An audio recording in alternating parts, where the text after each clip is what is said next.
Thank you very much, Allison, and thank you for joining us today.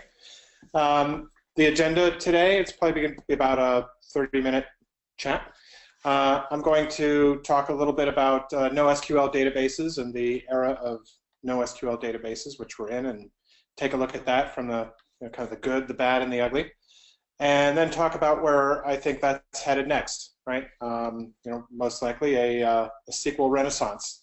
Okay, built on top of a lot of the learnings and some of the technology that arose during the NoSQL era. And then talk a little bit about how data is changing, okay, how some of these innovations are very timely because data generated from machines and Internet of Things applications is coming at us fast and furiously. And then cover a few other database predictions and some thoughts on what you might be able to do with this information, and as Allison mentioned, we'll take questions at the end. Before I get into the subject matter, just hi, I'm Andy, and with Create.io. Spent the last quarter century working for a bunch of different database companies. This picture was actually taken 20 years ago. I just keep photoshopping different database logos on the front. Just kidding.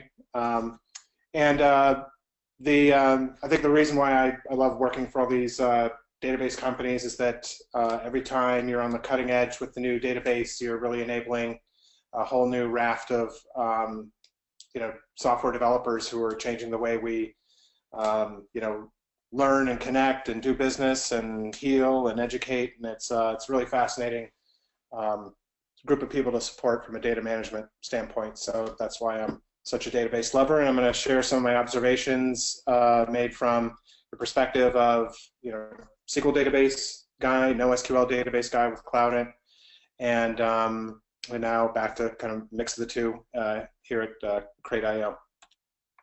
So let's look at the NoSQL era, right, which really started to arise maybe around the 2008 timeframe, but really took off in say 2010.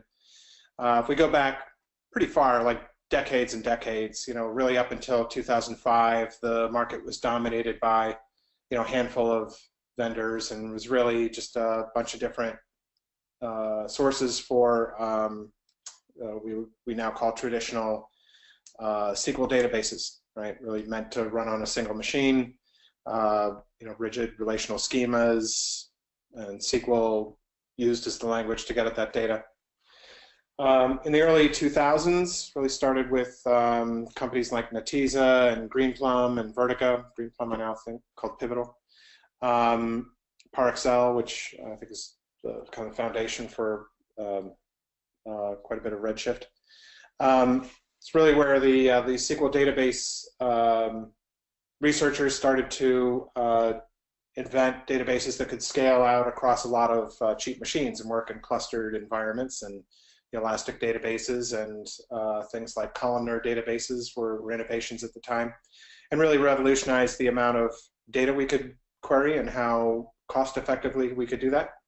And as those were really gaining ground, because of the graciousness of a lot of companies like Facebook and Amazon and others who shared the intellectual property associated with their data management situation, we really saw a bunch of new databases come to market, like Hadoop, DynamoDB from Amazon, Apache Cassandra, Redis, and so on. I'm going to really talk about those databases, and as I mentioned, they really arose from companies who had really unique data management problems just because of the scale at which they indexed information at Google, right, or the scale at which they conducted e-commerce transactions at Amazon, or the scale at which they connected people at Facebook and LinkedIn. They had to invent, traditional databases weren't really able to support their businesses, so they invented workarounds and alternatives. And like I mentioned, either by publishing white papers that documented the intellectual property they thought up, or just flat out open sourcing some of that technology, they really gave rise to initially with things like DynamoDB, Google Bigtable, and MapReduce, Hadoop, Cassandra, and from there, other developers, created variations on those themes, and creating a bunch of other NoSQL databases. And today we probably have scores, right? Maybe 100 different NoSQL databases. And the good news about that is, almost like there's almost no use case that NoSQL does not address, right? There are lots and lots of choices. Some may argue too many, but better to have too many than too few. You've got the JSON document stores, the key value stores, caching solutions like Redis, time series like InfluxDB and Prometheus, text search like Elasticsearch, Splunk. And really the breakthroughs in a lot of these technologies were largely around scalability, right? The ease with which you could grow your database to keep up with the number of transactions you had to conduct in your online business, or the number or types or size of full text searches you had to do. And for many of these online businesses with which these databases were developed and used, fault tolerance, they made that easy and economical. And I think one of the things that developers appreciated most, right, compared to kind of the strict schemas of the relational age, was this idea that schemas either did not exist, or better, they did exist and they were dynamic, right? And you could define a structure of your JSON documents, right? The structure of those really defined your schema, and it could change as the JSON itself changed, coming into CouchDB or what have you. Okay, so scalability, fault tolerance, and schema flexibility really made developing and growing these databases much easier than their pure SQL predecessors. And the fact that most of them were open source made them very economical to adopt. So there were many, many choices, right? And one of the things that helped you as a developer or a database, tech stack decision maker, architect, was to understand the CAP theorem, right? And understand that if your database is going to distribute multiple copies of the data across a bunch of computers that are working together as a cluster, i.e. you have a partitioned database, and you're doing that so that you can increase the amount of access you give to that data, and also fault tolerance, right? So if a computer in your cluster or a server in your cluster fails, there's a copy of the data somewhere else, so you don't lose data or lose access to data. But you had to understand this, and there was a trade-off, right? There were, for most people, it was, I'm going to have a partitioned database, and I can either have the data in there, that partitioned data, highly available, right? Even if it might be a little inconsistent. Products like DynamoDB or CouchDB were famous in that sort of segment. Or it could be highly consistent, but you might have to tell somebody to wait because the data is locked, right? If it's being updated by somebody else, and that's more of you had the CP, right, versus AP. That would be more like a MongoDB. But I think the big learning here for many people was that you can forfeit ACID, right, or basically kind of strict transactional processing of data, right? And we call it eventual consistency. When the NoSQL databases first really started to come to market, and this term eventual consistency, it was it was scary for a lot of people, especially for people who have been using databases for a long time. And if your database couldn't be, wasn't delivering consistent, kind of view of the data, or if you had to sacrifice some of that, it just didn't feel like a database. But I think the world and development community, database community, quickly understood that there were a lot of use cases where this idea of eventual consistency was really quite okay. and even industry analysts like Gartner as early as 2013, 12 were urging their constituents to embrace this idea of eventual consistency, right? And if we turn to some of the bad, right? I think largely that the NoSQL, probably one of the worst things about NoSQL was the fact that it wasn't SQL, right? So it was something new to learn, okay?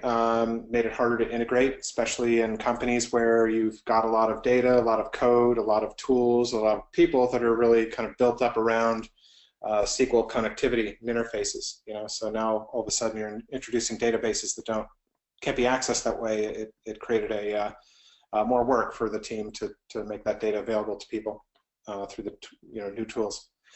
As I mentioned before, there were many different NoSQL databases, and it made it kind of risky and for sure challenging to feel like you're picking the right NoSQL database for your use case. I don't know how many of you there can quickly distinguish between MongoDB and Rethink, or CouchDB and Couchbase. When should you use one or the other, right? Or even MongoDB and Couchbase, right? So there was this kind of trepidation associated with picking a database, right? So I think a lot of people ended up just picking MongoDB. It was the biggest and most famous, the largest community, and today a publicly held company. Just IPO'd a few like last month, I think, and which is really phenomenal, amazing adoption for MongoDB. But again, it was hard to grow the whole segment just because of this difficulty in differentiating. DBA expertise. Some of the earlier NoSQL databases, if you have a deployment of a NoSQL database on a cluster of, say, 3 servers, and you need to double that to 6, kind of redistributing your data across from 3 to 6 took some rocket science depending on your database. So that kind of DBA expertise was hard to find, and a lot of companies had to develop it through trial and error. And then I think the last 2 things were really this kind of brute force query optimization, right? All the goodness that comes with SQL databases, with NoSQL databases, you end up having to forfeit some of the luxuries of SQL databases, including query optimizers, indexing, and things like this that did a lot of the work for you. And so you found yourself coding a lot to really optimize your queries, where the database, a SQL database, would have done a lot of that for you. And then I think for a lot of these specialized databases, one of the architectures that became popular was this idea of polyglot persistence, right? Where you would maybe start off with a SQL database like MySQL or Postgres, and then SQL Server. And then when requirements demanded that you, store and process data that didn't fit well in a table, rows and columns, usually full text, you'd add Elastic to the mix, right? Or maybe MongoDB for your JSON data, or you'd have all 3 of those working. And at small scale, those, having multiple specialized databases working together is feels good. But as you grow and over time, keeping those databases synchronized and paying for the storage of data that's duplicated across them becomes a real burden, right? We've seen cases where some architectures with this has grown so dramatically. I think we saw one company where they had the amount of data they were storing across all these different specialized databases was 24 times the amount of raw data that they had in the system. So that could get out of control if you didn't watch it. And then I think the saddest thing about NoSQL is really just inevitable, right? With dozens and dozens of solutions that are hard to differentiate. What I'm just sort of nicely calling consolidation here is just where your database goes away, right? Or the vendor behind it, and a lot of the developers behind it, kind of affected by a closing of a business, like we saw happen to Rethink DB at the end of last year, and Basho, the company behind React, more recently, and Foundation DB like a few years ago, excuse me, where didn't really go away. It sort of went away, where Apple acquired this company and then just decided to take it off the market and use it for internal use. Okay, so largely, NoSQL, a great, kind of era of data management creativity. But I was thinking about the era itself, and whether it's been good or bad for databases. And I remember back to this article in 2008, published by a colleague, Mike Stonebreaker and David DeWitt, two colleagues at Vertica, and where probably like top database research guys ever, right? And they felt like in the early days, MapReduce was a step backwards for database management, and distributed SQL, which was just getting started.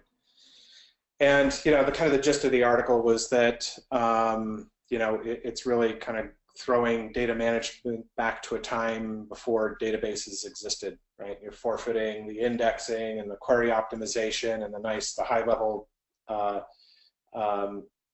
data access language and schemas and schema enforcement. You're trading that away for the ability to sort of code your own queries and indexing in MapReduce, right?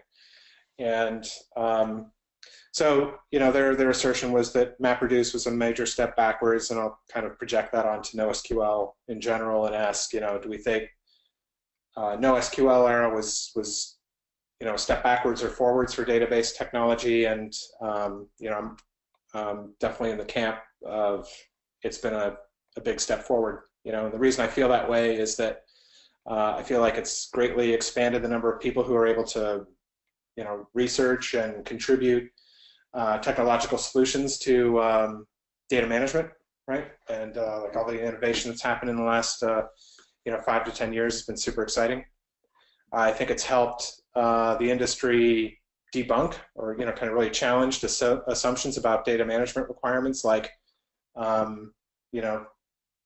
can we live without SQL access? The answer is yes.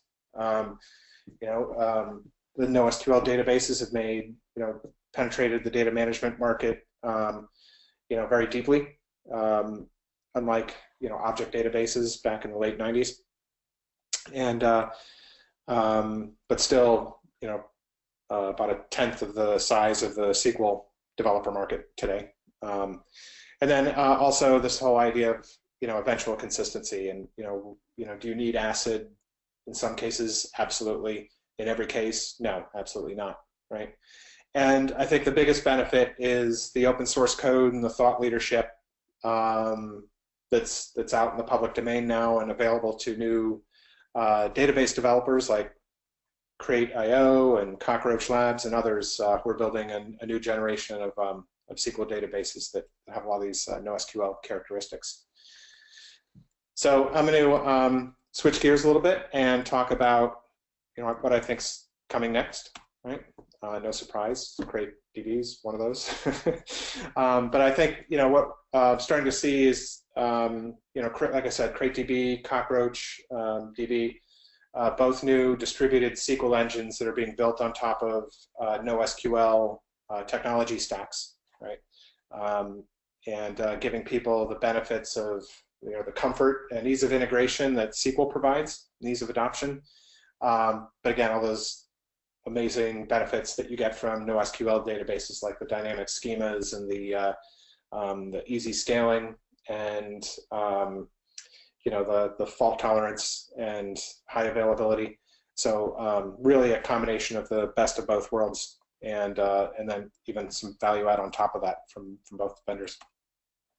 Okay, but I'm going to, since I know it best, I'm going to really kind of illustrate this using Crate, and we'll first kind of look at the Crate technology stack and what NoSQL DNA is built into Crate. So Crate was developed initially by the developers, was founded by the developers of a large social network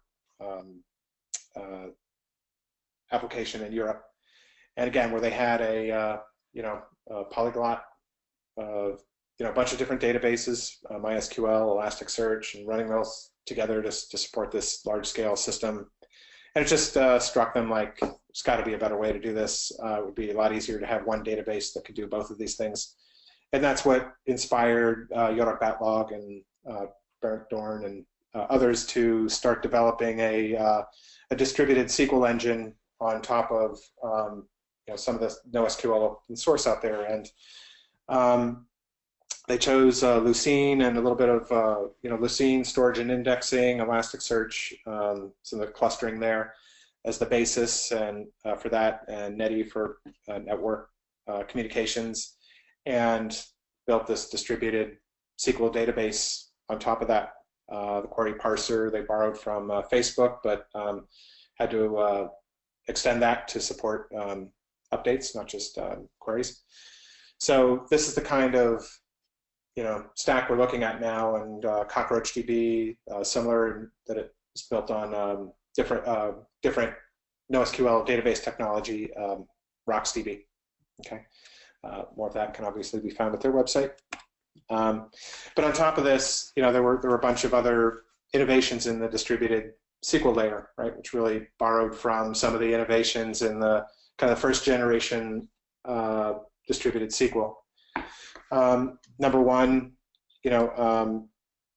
the columnar caches, right? So columnar indexing that you see in things like Vertica, MemSQL, even on the NoSQL side, like Cassandra. Just columnar is just what you need if you want really fast querying, and those are all managed in memory in Crate, which gives you this ability to process a lot of queries in real time.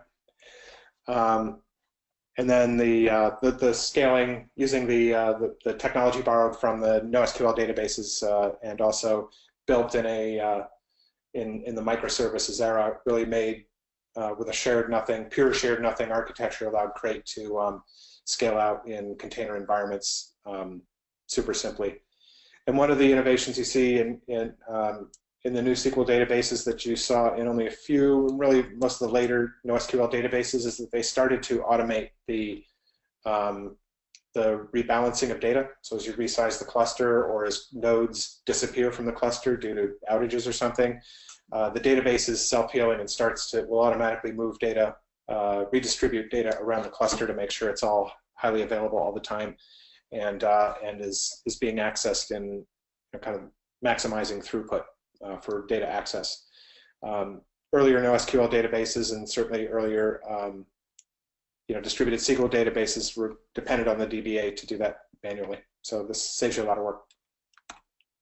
Okay, so to the developer, right, using something like CrateDB or Cockroach, aside from some maybe a little research on sharding and data partitioning, which may affect your database design, it's just you're using a SQL database, right? ANSI SQL, right, with joins and everything. Connect to it through JDBC or Postgres Wire protocol, REST, right? And that's all the same. And create table statements, queries, everything's just works like it does with any SQL database you're using today. The differences are the ability to, are really query performance and scaling, and the way you handle fault tolerance is all automated for you. So you get those NoSQL type benefits. And then the other thing is just this dynamic schema idea, right? Where you can create a table, just with SQL, create table statement, and what will happen if you configure Crate to do this is if you're inserting if all of a sudden a SQL statement inserting data into that table has some new columns, Crate will assume you're just changing you want the schema changed, right? It'll add those, it'll store those columns and update the schema so that you can immediately query those data fields. Alternatively, you can configure Crate to behave more traditionally and just throw an error saying it doesn't understand what those columns are. But this gives you all the flexibility and the ease of development so that you can add new data, meet new requirements without having to take the time to redesign and migrate databases from old designs to new designs like you have to do with older SQL databases. Okay, so that's a quick kind of how SQL and NoSQL technologies are coming together in new SQL engines, and it's great news to people who are starting to get into IoT, right, and starting to deal with this new wave of big data, which we call things data. And we're really talking about this type of use case. This is the data generated by, wearables, by smart buildings, by industrial IoT, manufacturing things like bottles. More on that later, right? Or every network message, or every every event or metric from IT systems, right? All this machine-generated data. And the use case, as we phrase it, it's really a fire hose of complex, or sometimes we use the word weird, fire hose of weird data queried in real time and being processed at the edge and the cloud, right? That's the new use case. And it's not a use case that a lot of databases can meet. It's really it's a great fit for some of the newer databases. But just to give you an example of some of these type of things data, one of our customers, Alpla, which is the company that makes the plastic packaging for Coca-Cola, Unilever, Procter & Gamble.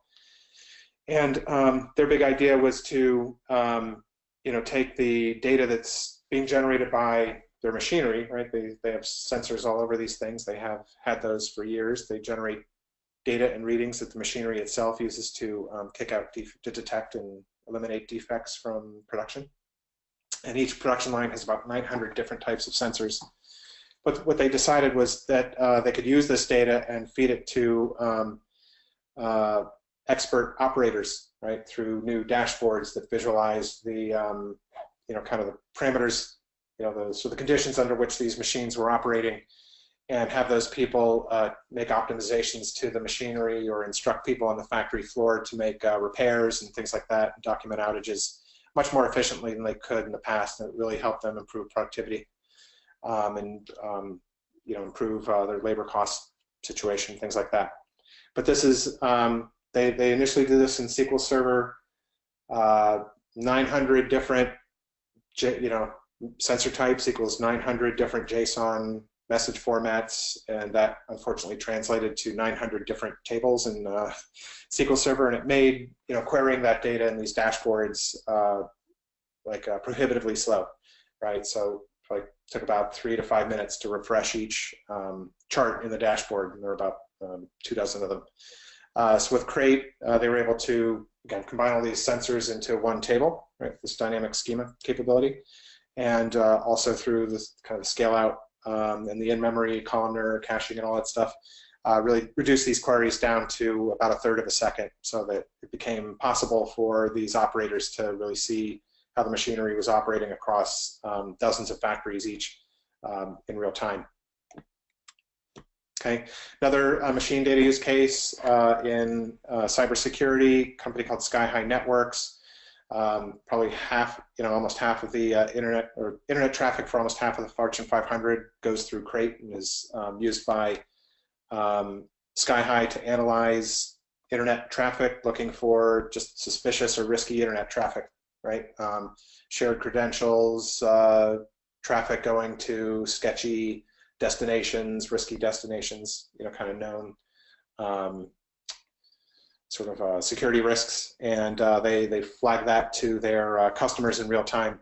And again, like the founders of Crate, they were running they had an architecture where they have multiple different types of databases, MySQL and Elasticsearch, and they were able to eliminate that and consolidate it into CrateDB, which cut down on their hosting costs and also ended up speeding up performance. Okay, just one more, again, another good example of this, new things data is the connected vehicles, right? Company called ClickDrive in Singapore, generating, with devices in fleet vehicles, I think taxis, and they use Crate to collect that data and update visualizations that the dispatchers use to detect fleet vehicles that may be ready for repairs, right? And getting those vehicles off the road before they break down and require towing or worse, cause an accident. And also using that data now, I think, to create 3D reconstructions of accidents, almost like the digital flight recorders, but in taxis, with the cameras now in a lot of taxis and all the telemetry data, all the systems data, and some of the driver behavior data. They can get a really, within minutes of an accident, it's almost like they're there watching it and really understand what happened before they start to engage with the insurance companies. So again, this is the kind of workload we're talking about that's coming, and you know, the new databases really have to meet that need.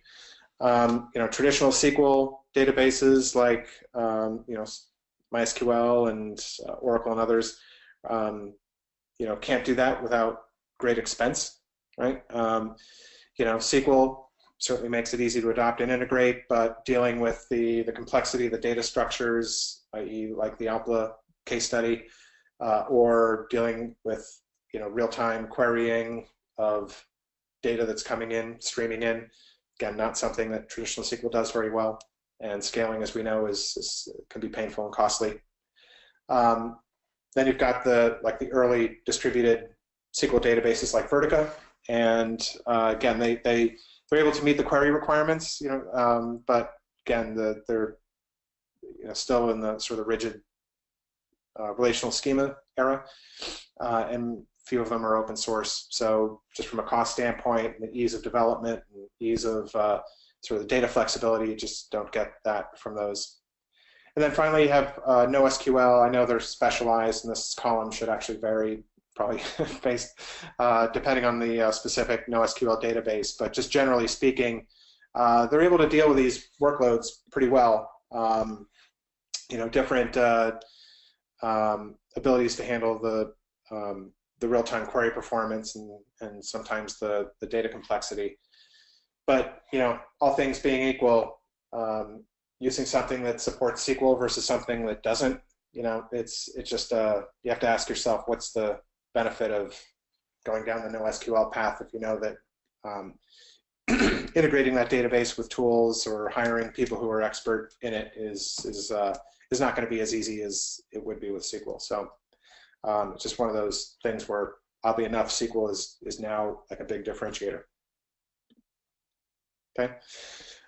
So what else is coming in databases? I think one thing that's interesting to note is if you're doing distributed applications or distributed systems, and many of you are, where, you know, code is operating out, let's say, on factory floors, right, and data is being collected there, but it's also being, you know, forwarded back to cloud, or maybe just you're using gateways to send database and message queues to send data from sensors, wearables, connected vehicles, connected buildings back to a cloud database. I think life is going to get easier, right? And here's one of the reasons why. You know, if you think about a lot of the middleware there, message queues, for example, right? Like RabbitMQ and others were really invented, you know, 10, 15 years ago, because the databases that were the ultimate destinations for that sensor data were unable to, you couldn't count on them to handle the streams, the velocity of data coming at them. You couldn't count on those databases to be running 24/7, but now you can. You know, I think whether it's SQL or NoSQL, a lot of the new scale-out databases that I've talked about are able to, they run nonstop and are able to handle, you know, millions of inputs per second, you know, where that just wasn't possible with most databases 10 years ago. So given that, the question is, do you still need, you know, message queues, right? In some cases, yes, if those are enriching or aggregating data or transforming it some way before it goes into the database. But if it's just there to queue up messages to make sure it gets into the database safely, that's something that you probably won't have to bear the cost of doing anymore. In fact, we recently added a MQTT interface to Crate so that devices, sensors, and such that generate MQTT messages, you can configure Crate to listen to specific topics and map messages that associated with those topics right into tables and eliminate the need for external message brokers. Okay, and then lastly, just a I think just if you're using NoSQL today, well, firstly, if you haven't made the leap to NoSQL, right, you feel like your SQL database is starting to hit scalability or data flexibility challenges or uptime challenges. A lot of people feel like the path forward is a NoSQL database like MongoDB, Cassandra, and such. The good news is now that SQL databases are an option for you, and you can use that information to and really provide probably the easiest path into kind of the digital age and better productivity, better economics, better everything, right? But if you're already into NoSQL and you're wondering whether your next project should be NoSQL, these are just some of the quotes or questions we hear people sharing with us when they're coming from Cassandra or Elastic or things like that. And the most popular, I think, is just the developer who just was writing one too many indexes or MapReduce, routines in Elastic or Cassandra, and just like, if I could use a SQL join here, it would do the trick. And that usually leads them to create DB, right? And others, it's they're in markets where there aren't a lot of Mongo developers or Cassandra developers, but there are a lot of SQL developers. So, something like Crate makes a lot of sense there, just because you can get the benefits of those NoSQL databases without having to depend on the ability to hire people who are expert in NoSQL databases.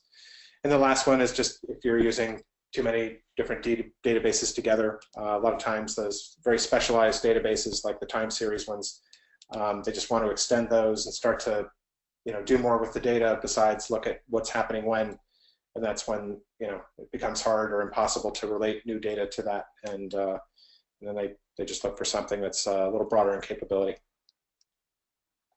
Okay, so that is the kind of quick take on where we've been over the last few years with NoSQL and how NoSQL and SQL are coming together to meet the needs of new applications, especially those that are processing data generated by machines.